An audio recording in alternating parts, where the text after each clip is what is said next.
Junaida doesn't remember her parents. She doesn't even remember their names.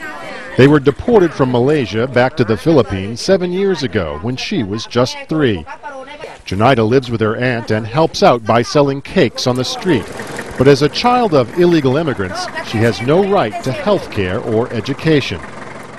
Nearly half of Sabah's population is made up of refugees and immigrants.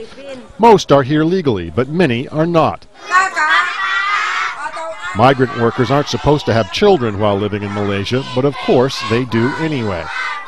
If they can afford it, they send their children to simple private schools like this one. But most aren't so lucky. Most of them would have come from broken families, single mother, or just orphans.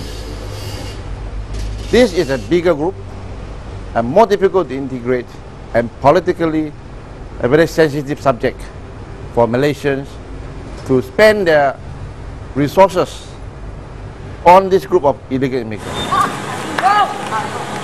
In Sabah's capital, Kota Kinabalu, homeless children and teenagers roam the alleyways in small gangs.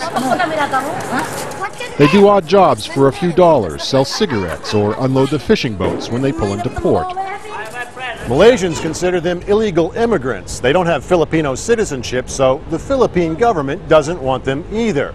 So they live on the streets or here on the docks and get by as best as they can.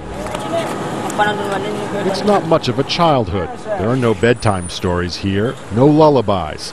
Many young girls turn to prostitution, young men to crime. Some of them, the orphans who were abandoned because the parents had gone back to the Philippines, so they have a big brother, yeah? So they have to earn a certain amount for the big brother. But then their welfare are not taken care of. Although almost all of them are born in Malaysia, they're seen as unwanted foreigners and get almost no help from the government. But ignoring the problem will only make matters worse. These lost and abandoned children will grow up and have children of their own. David Hawkins, Al Jazeera, Sabah, Malaysia.